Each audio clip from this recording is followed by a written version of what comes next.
Hi, everybody. Welcome back to the Silver Lyming. My name is Anne Desjardins. I'm your host, and I brought forth this broadcast if you've not heard me speak this before, but really in an effort to spread hope and raise awareness for people who are going through the experience with Lyme and tick-borne illness, but hopefully to reach people before they even get Lyme and tick-borne illness so they understand what it looks like a lot better, that they can avoid it, and to know some tips and things about staying safe from ticks, preventing your family members from coming into contact with them, and understanding that ticks can contract or ticks can give us more than just Lyme disease. We can contract more than just Lyme from ticks. There is a whole handful of other illnesses called co-infections. This is a really important thing for people to understand when we're getting our standard 2-tier testing, which I've seen statistics stating that's even as bad as 30% accurate. I generally tell people it's 50% accurate, but there's a lot of false negatives. There's a lot of false positives. That testing is really not a good measure, but I suppose it's a good starting point because it is the one that's generally covered by insurance, is the ELISA and Western blot test. But again, it's only looking for Lyme. And I happened to catch this article in my Natural Awakenings monthly episode, and I was glad to see that they're calling out that there are other co-infections that you can contract from ticks, but this article is entitled "Tick-Borne Disease Spreads to Mid-Atlantic States." According to a paper published in the Journal of Medical Entomology, scientists found ticks carrying babesiosis disease in several mid-Atlantic states. The rare parasitic infection lives in the blood of rodents such as shrews, chipmunks, and mice, and can be contracted by humans through tick bites. According to the U.S. Centers for Disease and Control and Prevention, babesiosis can attack red blood cells and cause flu-like symptoms, including fever, chills, body aches, nausea, and fatigue. Historically, the disease has been reported in the upper Midwest and Northeast regions of the U.S. In this study, researchers collected more than 1,300 black-legged ticks from Virginia, Maryland, and Delaware, and discovered that 2.7% of the ticks carry babesiosis parasite. Although the incidence rate is relatively low, these findings underscore the importance of healthcare providers in these states to be vigilant for the disease and provide appropriate treatment to affected individuals. So I have to say that I might challenge the thought that it's rare. Maybe it's just because the space that I live in, but I know quite a few people who have unfortunately contracted babesiosis and are still struggling to pass that and clear that through their system. But I am glad to see again that these articles are at least getting published, that people are getting a little bit more informed than I think we have been in the past. And I do think it's just important for us, again, to understand that there are things like babesiosis, Bartonella, anaplasmosis. I just was reading another article about that the rise in anaplasmosis cases is much higher. What else? Rocky Mountain spotted fever, alpha-gal, that gives you an allergy to mammalian products. I was reading about some guy who just died from Powassan virus. So there is a whole other spectrum outside of just Lyme that I want you to understand about. But ultimately, it's just being aware of your body, being aware of the things and symptoms that you're feeling. And if you're at a doctor who's telling you that you couldn't possibly have contracted a tick-borne illness, I would ask you again to find someone else who's going to be a little bit more supportive to the thought that it is possible. Ticks have been found in all 50 states and on all 7 continents. So it is quite possible. And unfortunately, again, they're incredibly small and you don't feel them biting you. And so that's a lot of the problem too, is that you just don't know that you've been bit.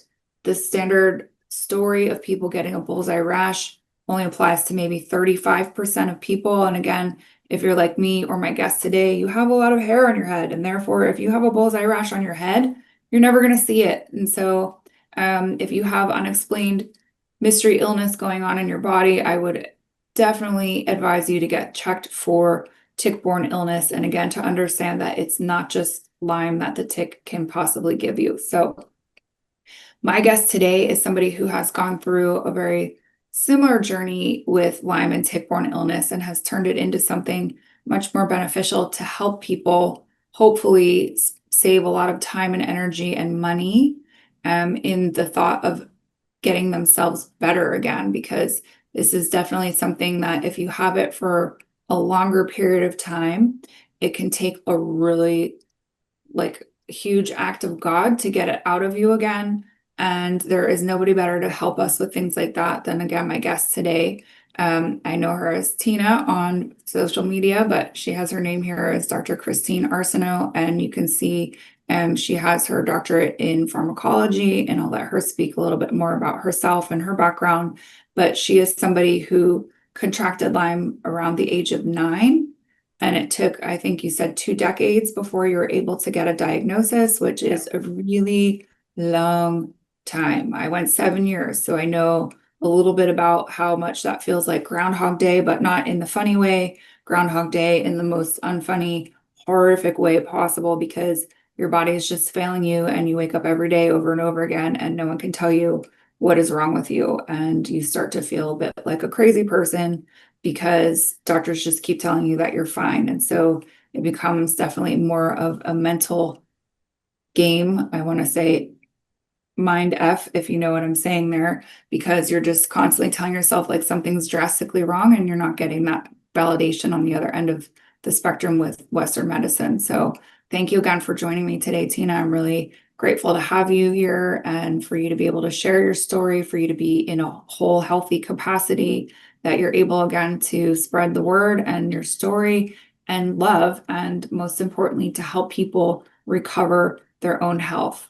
So if you don't mind, if you would share a little bit more about yourself, who you are, how you became involved in this wonderful space of Lyme and tick-borne illness, and we'll continue from there then. Thank you. Yeah. Thanks for having me. So yeah, where do I start? I've been a pharmacist for 17 years now. I'm also a functional medicine health coach and a clinical hypnotherapist as well. And I got into the space of helping people who have Lyme and co-infections because I went through it myself and I was able to get better. And I realized there are so many people who need support, and our medical system does not do a great job when it comes to chronic versions of Lyme, really chronic versions of just about anything. Um, so, my opinion as a pharmacist working in Western medicine is that our system is broken when it comes to chronic complex conditions. And that is the reason I left the pharmacy world to help people, because I wanted to help people reach optimal health and true recovery, not just dispense pharmaceuticals to mask symptoms, to have people, maybe feel a little bit better, but never address the underlying issue. That just was not good enough for me. So that's what got me into this space.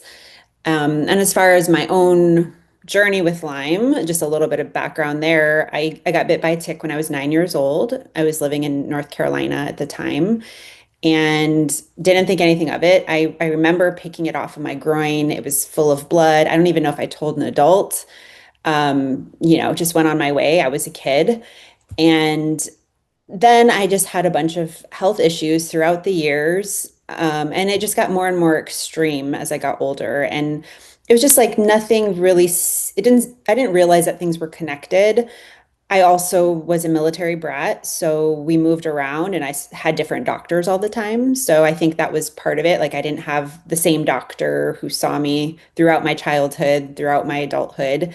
So nobody was putting these pieces together, like, gut issues, skin issues, fatigue, pain, all of these things.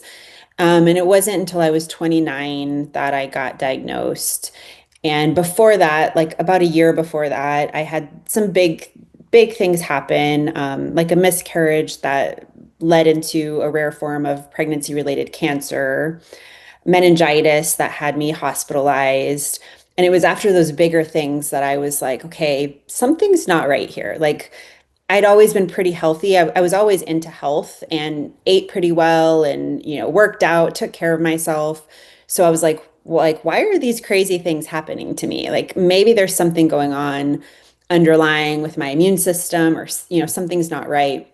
And by that point, I was like extremely, extremely fatigued. Like I was still able to work in the hospital as a pharmacist, but that's about all I could do. I would come home and like literally fall on the floor some days and just like cry because I was like, what is wrong with me? Like I couldn't even walk my dog around the block. Like I would give all my energy to my work day so that I could function. Like I had to take care of myself, but I had literally no energy to do anything else after that.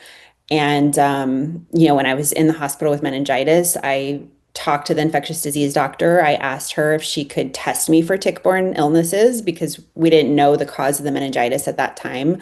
And she told me chronic Lyme disease doesn't exist, and she refused to do any testing, which was really absurd to me because meningitis is a pretty acute condition. I didn't even say, like, I think I've had this chronically. I just was like, why do I have meningitis?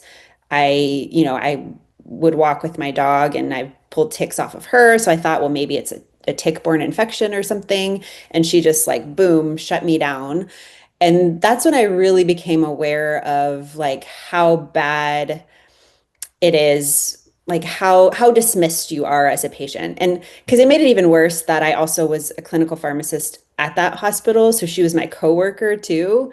So it was like she dismissed me as a patient and like made me feel stupid for even asking when I was her colleague. And that was just like a really big wake up call. Like, wow, people really aren't getting help from doctors. Like, they're not even willing to test for this.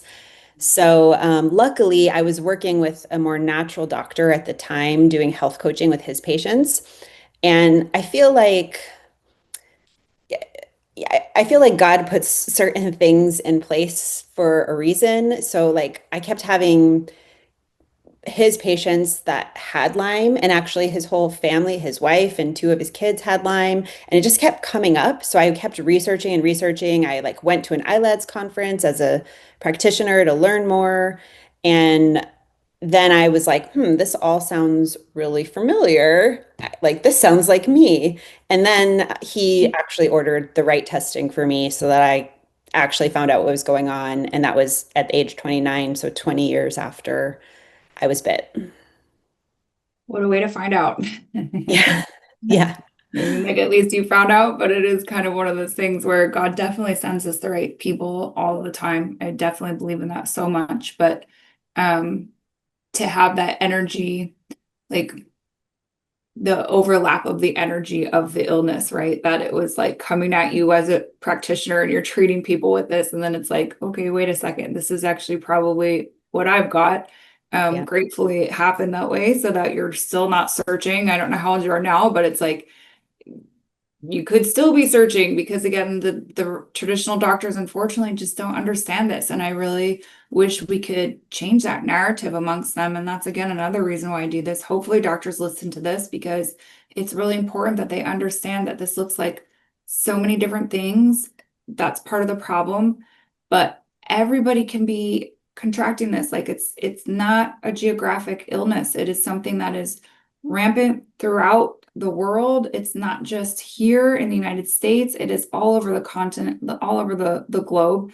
And I just think it's unfortunate when doctors aren't even willing to give you the benefit of the doubt to check your body. It's your body. If we're going to be up in arms about it's my body, it's my right, like the same thing here. Let's go. Like it's my body, it's my right to understand. If I want my blood tested for tick-borne infections, then so be it. And I don't see how they can even deny us that option, especially when you're so sick. Like meningitis is no joke, right? That's a brain infection. Like that's something that really needs to be taken much more seriously. And if that's, she should just have been doing her due diligence. I hope you've reached back out to her and said, listen, I wanted to let you know, because along the way for me, however many doctors I saw, I reached back out to all of them and I let them know what was wrong with me.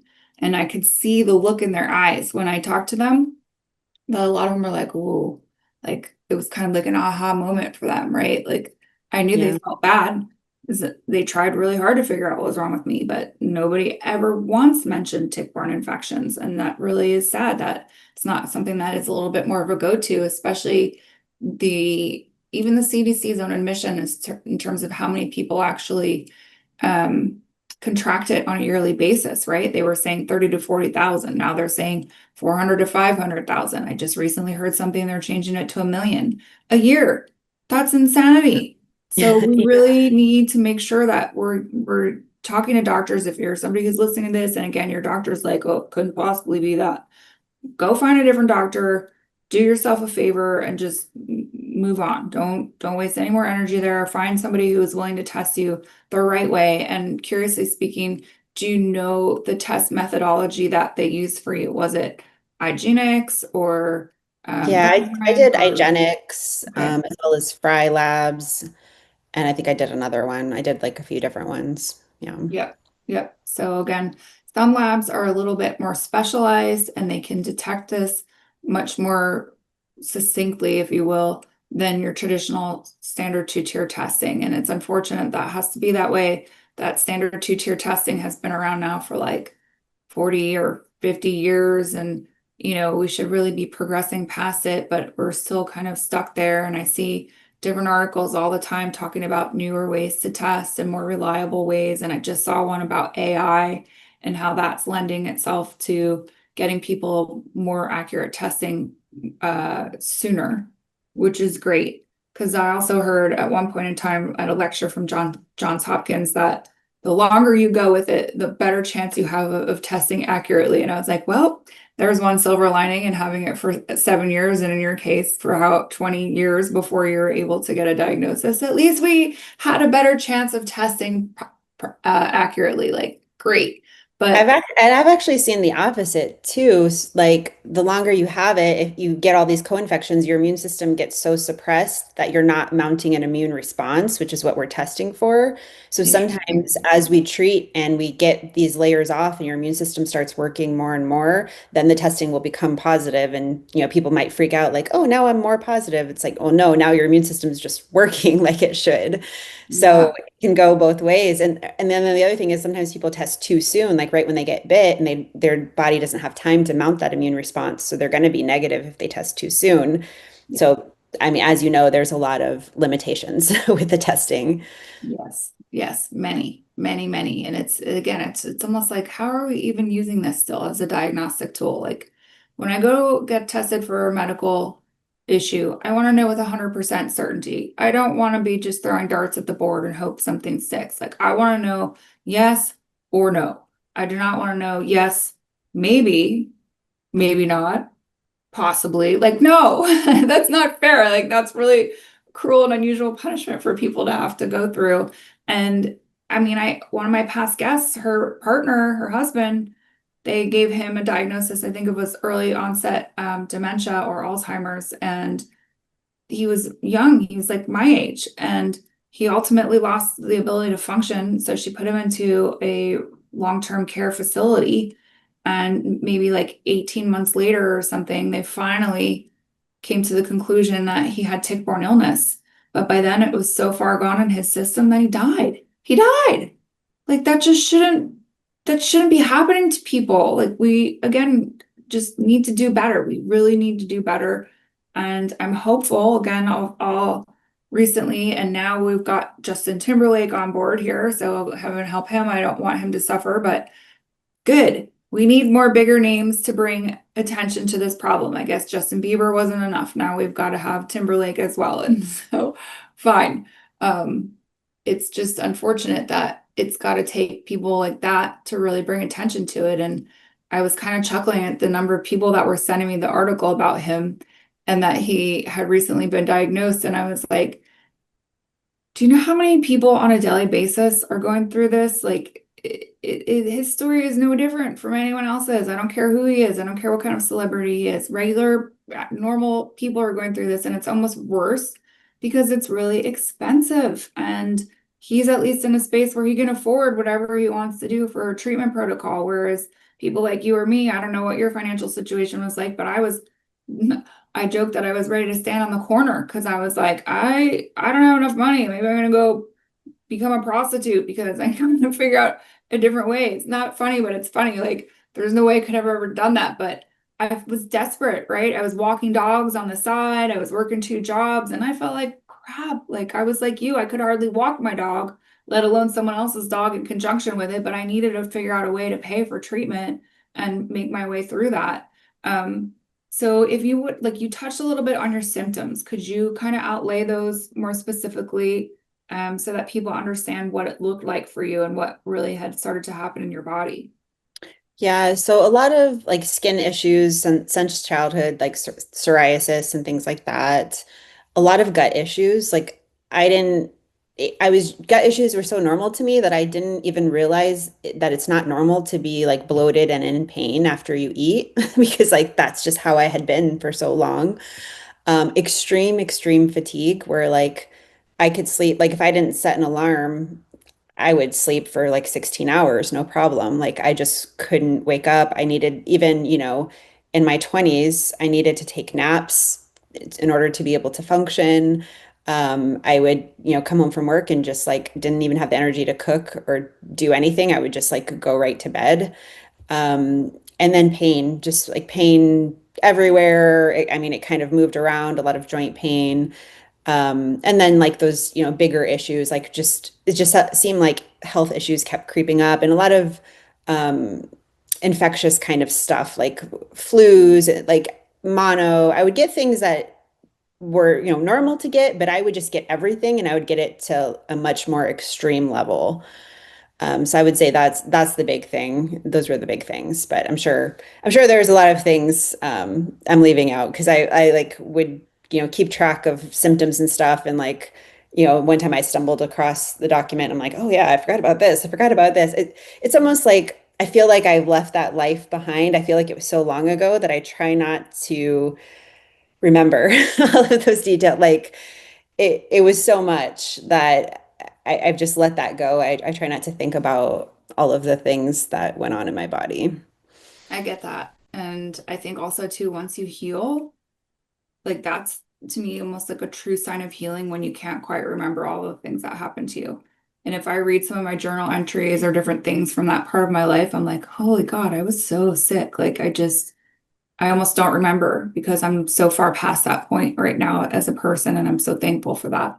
Um, so then once you got your diagnosis, can you touch on a little bit more the ultra important question that everyone asks is how did you heal? And Yeah. it's like, well, how long do you have? I mean, I could It, really go it, into some things, but it's exactly. That question, like, I feel like people are looking for like a magic pill or like, one thing. Or like, well, what protocol did you do? Well, it wasn't like on day one, I was like, I'm going to do this protocol. And that was it. It's like, you have to figure it out. You have to figure out the strategy and the strategy changes. And yeah, there's so many details, so many different things I did. For me, it took 4 years for me to heal. So it's hard to kind of sum that up in just like a sentence or two. So I would say one of the biggest things was the shift from thinking about this is a bacteria and I need to kill it to I have a terrain. My body is a terrain and it's like having weeds pop up in a garden and I can go after each weed one by one and try to kill it, or I can fix the soil, the terrain of my body and make my body as healthy as possible so that these organisms just cannot thrive and can't be here. And so that was like the biggest shift is I actually had to pull back and not worry about killing the Lyme at all until I had built up the foundation of my body. So I had a lot of gut issues. I had to heal that first. I had to make sure I was able to detox and just like cover a lot of the basics before I even started any herbs for killing. And I did go the herbal route. Even though I'm a pharmacist, I'm not a fan of pharmaceuticals. I try to avoid those whenever I can. And at this point, after having something for 20 years, antibiotics are not going to be very effective. They're the most effective the sooner you get an infection. That's when the bacteria is replicating quickly. As it goes on, it turns into these persister cells, and the antibiotics just aren't as effective at that point. So I did go a natural route, shifting into like really just thinking about what makes my body healthy. And a lot of that was more than the physical level, which is another thing I think gets overlooked. My training as a pharmacist, it's like you just treat the physical body. You have an infection, you use an antibiotic. We all know it's not that simple when it comes to Lyme. I had multiple co-infections, viral things, parasites, all the things that come with it. And I had to realize like my terrain, the importance of my mindset, subconscious mind, all of these things that affects the health of my body too. And for me, it was really like a spiritual journey. It was an emotional journey. I did therapy and things like that, and I really had to dig deep and do a lot of healing. It wasn't just like, here, take these 5 herbs and you'll be better. yeah. And I'm really glad that you brought that up because I'm like you and I have very similar thoughts on that. Like I just find that to be so important, right? Physical dis-ease is not just a manifestation of a physical being. It is something that goes much deeper inside of us, that it is a manifestation of our entire being, which consists of our spirit, our body, and our mind. Like it's not just I like a simple cut and now I'm bleeding and I'm going to put some Neosporin on it and a Band-Aid. Like I wish it worked like that, but unfortunately this one is a bit more of a deeper um beast and it really does take a lot more work. And a lot of times I think people they definitely are looking for a quick fix. They definitely want a magic pill. And you and I both can understand that when you're feeling unwell for as long as you do with this, it's like, please just give me something to make this go away immediately. Like I do not want to do 7 years. I do not want to do 4 years. I do not want to take 1 second longer to fix myself. Like I just want it done now. And it's partly the society we live in any longer. It's like we get things overnight on Amazon. We can even get it same day. Like we're just so hardwired anymore for things to be so quick and easy. And we've been trained by the Western narrative in medicine that we're going to take a pill and we're going to feel better. This Yeah. unfortunately does not fit in that box, and it really does take a lot more work with trauma, with emotions, with understanding ourselves as a human. And that again goes much further beyond just a physical layer to really figure out the right fix for ourselves. And I mean, I did tons of different things. I feel like a walking Rolodex for different alternative health measures because I've done it all in my mind, but then I learn about something new and I'm like, see, you still haven't done it all. Like there are so many things that we can do to fix ourselves from an energetic perspective, but we really have to put our energy there and walk it. Like we can't just, well, even thinking about it sometimes helps, but like going through that hard work and really digging deep and figuring out different things. I don't know if you ever listened to Joe Dispenza. He Yeah. was a great mentor for me just through the process of understanding much more beyond the physical. And I have a card up here on my wall. It's I am a spirit having a human experience, and I'm here to get closer to love. But ultimately, we are just a spirit here having a human experience, and we need to address our spiritual health and our emotional health in conjunction with our physical health to really manifest true change. And I tell people all the time, every little bit that we can do to put something back in the healthy bucket is really going to help us. And nothing is too small, nothing is too menial, too trivial. Do it all, try it all, see what works for you because what worked for you might not have worked for me. And you're actually probably one of the first people that I've had on that I can think of that didn't use any kind of antibiotics to heal themselves. I've had a couple people, but most people I know go that route with antibiotics. I did them for 2.5 years. Knowing what Mhm. I know now, I probably wouldn't have. But at that time, that was what I thought that I needed to do. But I can say that it only got me maybe 85% of the way, right? And the rest was really left on my own doings, trying different things, different energetic workings, different herbs, different just ways to help my body have better optimal health. And I'm curious, did you have any challenges with mold? Was that part of your story at all? Yeah, I had mycotoxins as well. Hmm. Yeah.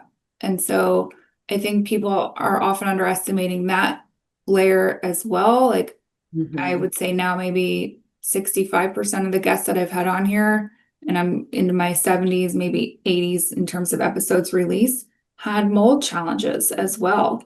And without understanding that environment and knowing if that's something that's playing a hand in your manifestation of dis-ease is not going to help you either. You really need to understand that. And heavy metals, I don't know if that was also Yeah. part of it for you. Yeah. And people want to know, like, well, how could I be exposed to heavy metal? I don't do anything. It's like, it's almost like, how can you not be being a human on this planet? Like, they're everywhere. We're exposed to stuff all the time. It comes in many different forms. It's not just like, oh, I had metal fillings in my mouth. That's one way. But there's a ton of different ways that you can be exposed to that as well. And again, it's just really getting to a doctor who's able to help you assess things accurately and understand that it comes in many ways. And if you're somebody who's been treating and you're not making progress and you've not checked for mold and you've not checked for heavy metals, get to somebody to help you to do that next because again, that's really something that you need to know about. Um, Yeah, and like to me, that's even just like the foundational work. Like when I think of Lyme, I think of you have to address all of these things first if you want to be successful. So it's like we're always looking for heavy metals, mold. Like we have a toxic load, and so it's just like, what is this person's biggest offender when it comes to toxicity, and how can we, make that better? We have to detox from all of these things so we can be successful in treating the Lyme. So it's never just Lyme. It's always what toxicities, what co-infections. Like you have to look at the whole picture of what's going on. So that's the other thing is just like kind of taking a step back and looking very broadly at somebody's life, because it's never just Lyme. There's always things that are out of balance. Yes, you're nailing that on the head too. It's like, oh, you're right. I've never talked to anybody who just had Lyme. Like everybody's got a whole litany of things going on besides just Lyme. And if it was only so simple, maybe I look back and I'm like, I think I was partially so sick because of mold. Would I have been, if it was just Lyme, would I have been that sick? Would I have been sick at all? Because there's so many people that test positive to having Lyme and have zero symptoms. And maybe that's just because of their lifestyle. Maybe that's because of the things they've been exposed to or not been exposed to, that their immune system is able to keep it in check. Whereas someone else who's got all these other things happening to themselves, trauma, mold, this, that, heavy metals, like the body's like, time out, I'm tanking. Like this isn't cool any longer. I can't through this by my own. And then you ultimately wind up very debilitated, unfortunately. Yeah. So you said now you're a functional medicine Health coach, coach. Hmm. functional medicine health coach. Tell me a little bit more about how that happened for you and really what you're doing specifically with people now. Yeah. So so I was working as a pharmacist. And another part of the reason I was sick was because my profession just, I wasn't in alignment with what I was doing. Like handing out pharmaceuticals, not getting to the root of health. It's just not how I saw my life. Like I went into healthcare because I wanted to help people, and I didn't feel like I really was, you know? So, I mean, sometimes I was. There are medications that can be life-saving or really change somebody's life for the better, but there's also toxicities that come with medications and side effects. And again, we're just not getting to the root. So it didn't feel like it was in alignment. I knew I needed to do something else. Um, I moved from Michigan to California and I started working in a holistic compounding pharmacy. So that felt a little bit better. But still, at the end of the day, I was dispensing a lot of Lipitor and like the normal things you do at a pharmacy. So it still wasn't enough. So and I had been health coaching through the years actually, already, but I was like, okay, I need to do this full time. I need to get out of the pharmacy completely because this is just not fulfilling me. And it got to the point where I was just having like a real internal conflict with it. And I got fully well from Lyme, and then I just kind of took a break from the Lyme community because it was just like this has this has taken over my life for so long. I want nothing to do with Lyme disease, like I just needed to step away. So I kind of just like stepped away, lived my life for maybe like a year or two, and then I came back. I was just like and like I said, God keeps sending us things that like I would have people popping up that I knew, I think I have Lyme disease. I think my friend has Lyme disease. Can you help us? It just like people kept coming, popping up, and I was like, I need to do this. Like, I know too much to not help people, and they're not getting help through the mainstream. So I have to do this. So I, changed my career path to just focus on Lyme disease. So I've been doing that since 2019 and I work 100% virtually. So I've got clients all over the world. And basically, it's a holistic approach, it's a individualized approach. It has to be custom to you. There's not like one protocol that's going to work for everybody. But it's what I was saying about, shifting away from just killing the organism to looking at the whole terrain. So, what's out of balance for this person? What are the toxicities that this person is dealing with? What's the past stress and trauma? And we do that, we get them into the parasympathetic system through a specific technique that I use. We address the subconscious mind as well as the conscious mind. So, mindset is a big piece of it. Your thoughts can literally turn certain genes on and off. So, we can help our healing or we can hurt our healing with the thoughts that we have.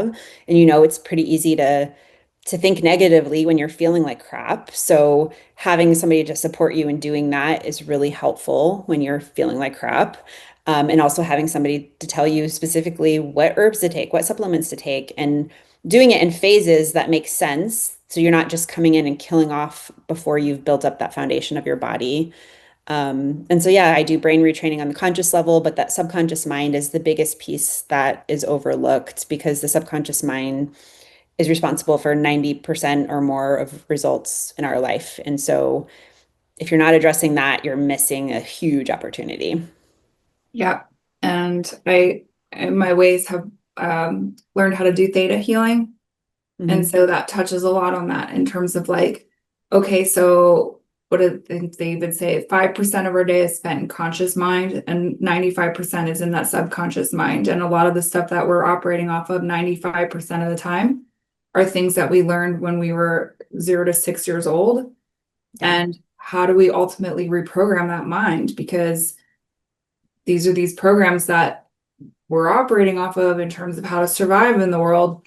But what I say to my clients is those things don't necessarily serve us well, right? Like maybe we learned something from our parents or from society or from school or from whatever that we thought was good. And at that time, it allowed us to survive. But now, as an adult, it's really holding us back from true thriving, from true healthful state of being. And how do we get to those thoughts and reprogram that? So that's Yeah. a beautiful thing to help people through because again, if I'm only conscious 5% of my day, that's a little bit frightening to think about the things that are not serving me that I am using as operating modes. So, um, Yeah. and then if somebody wants to work with you, like, do you help people get testing? Do you help people, like, how do you navigate that if somebody wants heavy metal testing and then they're working with you, or somebody wants mold testing and they're working with you? How do you deal with that part? Yeah, so I can order testing for anybody within the US. I can't do it for people in Europe and elsewhere, but any of the 50 states I can order testing. But what I find is most of the time when people come to me, they've had a bunch of testing already. It's not always cost effective or time effective to do a bunch of testing up front. So I have a lot of assessments that I use that will help me tease out like what is the biggest root cause of your symptoms. And usually that's enough to go off of, and we don't have to start with ordering a bunch of tests. We can start treating just with all of the information that I have when they come to me. And then if we get to a point, we start to resolve some things and then maybe things are kind of slowing down with the results we're seeing, then it might make sense to order some tests at that point. But I don't usually start off ordering a bunch of tests unless it's really unclear what's going on. Okay, that's good to know too. Oftentimes I think testing can do more harm than good in a sense. Like if you already know that you've got X, Y, and Z going on, like just treat for that and keep moving forward. Finding out from a different test in a different fashion that you still have that problem isn't really going to help you. I think your body ultimately leads you down the path you need to go. And if you're still having symptoms, if you're still presenting as somebody who's got this going on, then we continue to treat. And if you're not and you feel well, great. Doesn't necessarily matter sometimes what that test says. It's more on how you're feeling. And I think, Yeah, we can tell a lot by symptom. And even like, if you're using certain herbs and your body is having a reaction, well, that tells us you have this one pathogen. So we can have a lot of clues just in the treatment process where we don't have to do a bunch of testing. And, the Lyme testing is not super accurate anyway. So do you yep, want to spend $1,000, $2,000 on a test that might not even give you the right answer? yep, yep. And I think I often think about, for whatever reason, like Native American Indians reading tracks, or it's not even just native, but it's like that's kind of what you become when you are in more of the holistic space, right? Like you're looking to see the signs and you're looking to understand the clues that the body is telling us about really what's happening. And it takes a lot of time and effort and practice to really begin to understand what those signs and symptoms are saying about things. Um, do you have any, like, was there ever any doubt in your mind that you were going to get better? Sometimes, I mean, I think I had a deep knowing when it really came down to it. I think I had a really deep knowing that I was going to overcome this. I don't think I ever fully lost that, but there were definitely times I questioned it, because it was like, especially when I first started treating, I did too much killing too soon and I got way worse. And I was just like, what is wrong with my body? Like, I'm falling apart. Like, what? Like, you feel crazy because you don't understand like what's going on, and you can't even explain it to somebody else. And I'm just like, I'm young and healthy. Like, why is my body falling apart? What is going on? So it is really scary. And you do question, like, is this my new life? But I think I always knew deep down, like, I was going to figure it out one way or another. I was going to figure it out, you know. And I've always been a pretty positive person in general. So I think I definitely had down days where I questioned it, but I think like ultimately I knew that I was going to overcome this. Yeah, good. And are there any words of advice that you would give to people who are going through this right now? Like, what would you, if you could have someone tell you something in the thick of it, like, what would you want to hear, or what did you think really stuck out to you as a good thing to think about? I would think about what you can control, like your inner dialogue. It's easy to get negative and to wonder if you're ever going to overcome this, but the words that we tell ourselves are really important. Our cells respond to those words. The words that we say out loud are really important. So anything you can do to start catching yourself, instead of saying I am sick, say I am healing. Those little shifts, and it might sound, I don't know, it might sound silly when you're like in a lot of pain, you have a lot of things going on, but those little shifts are really, really important because again, we're working on the subconscious when we start making those shifts and we're telling our genes, our cells, everything how to respond. So those things are really important. And then I would say just like the basics, take care of yourself, do what you can, like follow as much of a healthy diet as you can, try to prioritize sleep, like just do the basics that you can, but just those words that you say, and I would say look into the subconscious mind, that piece of it. It's just the most overlooked and that's going to get you the furthest. Yep. Yep. I think it was maybe through Joe Dispenza or somewhere along my comings and goings, but um I've been taught that we really can't distinguish between what we tell ourselves and what actually really happens.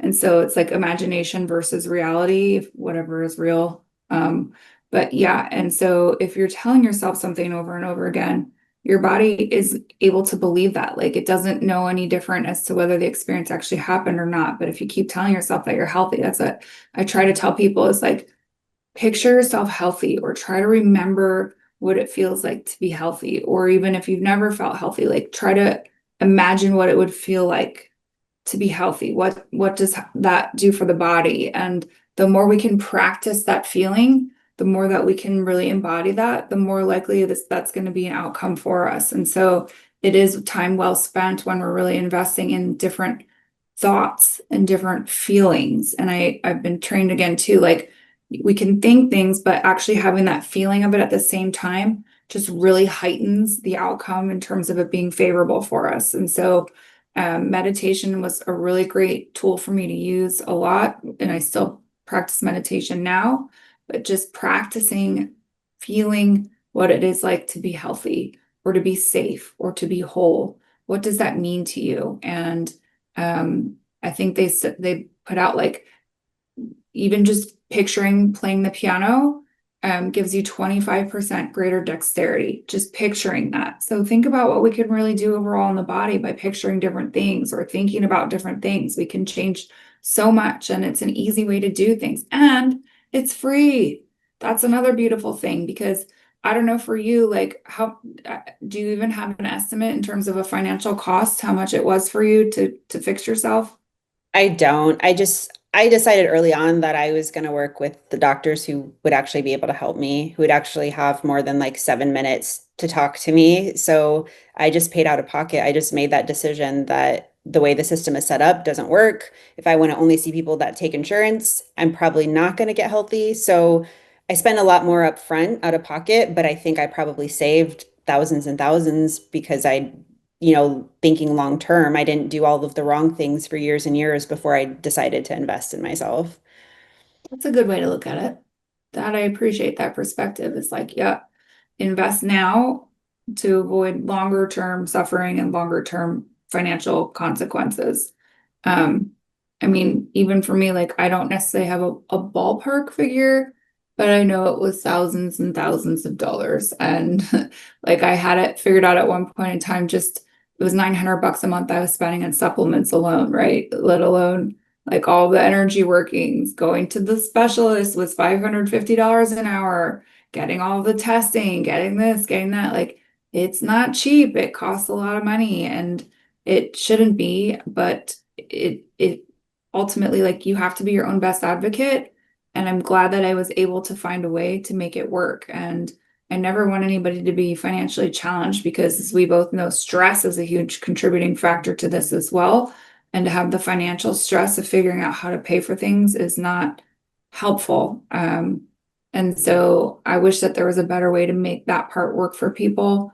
But I do think once you make up your mind and you're committed to it, God or universe, however you want to call it, provides a way for us to get there.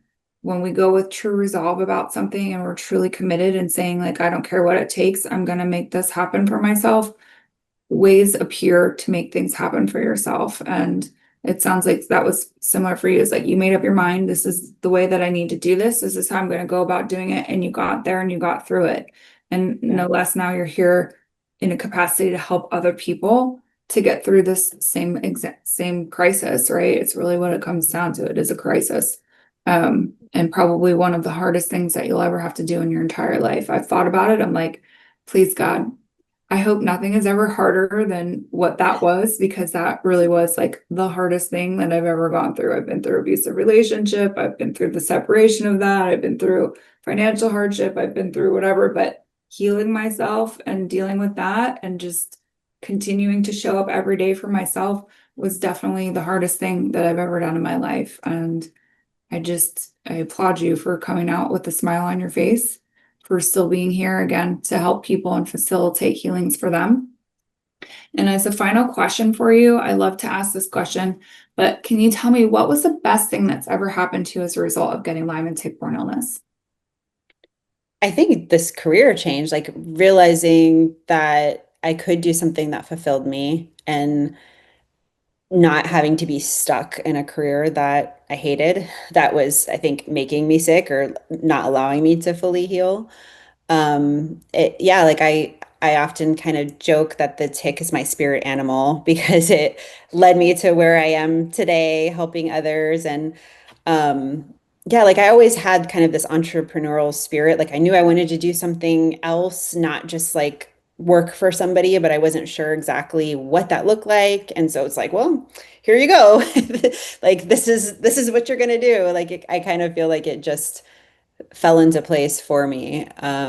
So I would say that's the best thing. And just having like that commitment to my health. I don't think if I had these health struggles that I would be as committed to making sure that I manage my stress and I put good nutrients in my body and that I do things for my mindset and all of these things. I don't think I would appreciate my health and give to myself like that as much if I hadn't gone through these struggles.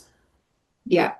Well, I often say to people, be careful what you wish for because it sounds like for you, you were like trying to figure out a purpose and a way forward. And then God was like, poof, here you go. This is going to be how this works for you. And it's like, well, okay, I don't know if I really needed to get it in that fashion, but I'm like you in that I'm actually really grateful for it in the end because it has put me into a whole different path, a whole different life course.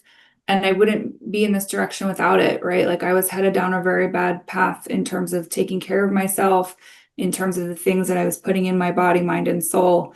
And I would never have stopped doing those most likely had I not had the experience that I had. And it is a permanent accountability coach, right? And what in a way is a better gift? Like, good, this is something that I know that's going to keep me in check. I've got to make sure I get enough sleep. I'm getting enough exercise. I'm getting enough of the right foods in my body, taking care of myself. I'm doing all the things that we should be doing for humans when we truly have connection to self and love for self. But sometimes life just gets in the way from us following that path. And it's sounds simple enough. It's like, oh, get enough sleep, get enough good food, whatever. But like that's really what it is. And when we start to fall off that path again, if I'm too stressed, if I'm not getting enough rest, if I'm not doing the right things for myself, I can feel it a little bit in my body again. And it's like, you And know, I work with a lot of type A personalities that are like go, go, go, doing for others, always giving to others and not giving to themselves. And I think what gets them into this. So like that, it really takes that a whole shift in how you take care of yourself and having the boundaries to not overgive and go, go, go and keep pushing through. Yes, yes. So if you're listening and you don't have Lyme or tick-borne illness, take note of that. Stop overgiving. Make sure you're taking care of yourself before it's too late. And you have to go through this experience and you have to understand it because we all always say too, it's like you don't get it till you get it. And once you get it, it's too late because now you're in here and you're gonna have to figure out how to get out. And it's basically like undoing a Rubik's Cube and figuring out the different combinations that work for your body to get you to where you go. But in a sense, it might be the exact thing that you need to have your soul evolve in exactly the way that it needs to evolve. And so if you are somebody going through it, take comfort knowing that once you get through this, coming out on the other side, obviously it's a lot better because you no longer feel unwell, but you have a completely different life perspective and maybe a whole new purpose in terms of your energy and what you're really here to do and your life purpose. And what greater gift can we receive than ultimately knowing our true life purpose and really what we're here to do and being able to actually act on that and do something with that. And that's really what I've gotten out of this. And it sounds like that's what you've gotten out of this. Yeah. And I don't know if I could ask you to, I know I said final question, but like, would you trade this? Would this be something that you wouldn't go through if you Mm. had the option? Ooh, only if I could see what the other option was going to be. That I could weigh it. No, I've never been asked that, and I probably wouldn't because I don't know what my life would look like if I hadn't gone through this, like if it would have been easier, maybe I would be like still doing a job that I hate and not taking care of myself. Like maybe I wouldn't have my daughter and my family and everything I have now. So I would have to say I would do the exact same thing because I'm really happy with my life right now. That's good. I'm glad that you feel that way. It's always a tough one when I ask people that. They're like, ooh, some people say yes right away, and others are like, no, because I wouldn't be who I am now if I had done that. And Yeah, I think that's exactly. probably different for each person, but it sounds like, again, from your perspective, you've really arrived at clarity and understanding and acceptance. And I think that's a big part of it too, is we want to fight it so much, but ultimately maybe it's best to just surrender and accept and to know that that's going to be probably the easiest way to move forward. Um, Yeah. do you have anger towards what happened to you?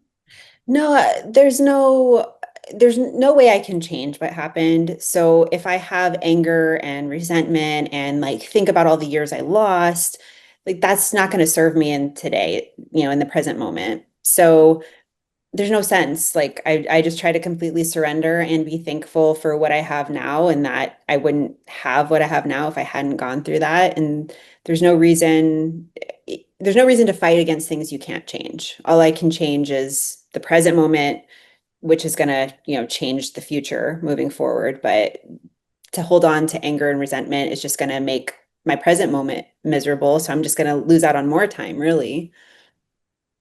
Good perspective. Very good perspective. I'm very glad that we crossed paths because this has been a good talk. And again, there's so many things that I'm like, yes, you're like one of my people. You're thinking exactly the way that I think, and you feel exactly the way that I do. And it's very nice to connect with people like you because, again, it just reminds me like we're always on the right path, always have hope. There is definitely an ultimate reason that this is happening. If you're somebody listening, and you're like, oh my God, I can't go on one more day. Yes, you can. Yes, you can keep going because you never know what's going to be the right thing. And even it might be a combination of different things. Like Tina's gone through different different trial and error methods to really understand what works for you. And just don't give up. Keep going forward. And if you want to reach out to Tina for help, if you want to work with her, how would someone get in touch with you? You can find me on Facebook. Um, my official name's Christine. My nickname's Tina. So I'm on Facebook as Tina Arseneau. Lymesupport.com is my website.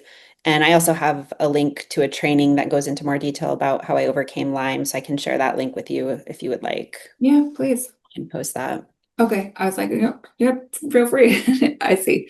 Yes, if you don't mind. And I'll put that in the show notes then for people to connect and reach out to you because Sure. I just think it's really nice to have, again, somebody who's lived the experience somebody who has such a good outlook on things, somebody who has a good medical background and training that really understands things. And before we started recording, I was just mentioning, like, someone like you with your training is very imperative when it comes to understanding about different interactions with herbs and medications and different things that people are doing to make sure that you're not doing more harm than good for yourself. Somebody who can help with get testing, like, you're just a really good wealth of information in one person for someone who's really struggling and looking for a guiding light to get them through it. And you yourself are just like incredibly bright. And I've been watching you for the last hour and I'm like, man, she's like super bright and like you can see the light coming out of you. And I just think that's such a beautiful thing and what a good gift to share with people. So it would be, nice to work with someone like you just because of the way that you are and your being and your energy. So again, thank you for sharing your story. I really do appreciate your vulnerability and your willingness to be on my podcast. I wouldn't be here without people like you to help cement the idea in other people's minds that you can heal and healing is possible. It just takes some expert advice from people like Tina here. And I really implore that you work with someone like her that can get you on the right path. Thank you. Yeah, Happy to thank be here. you. Thanks for having me. My pleasure.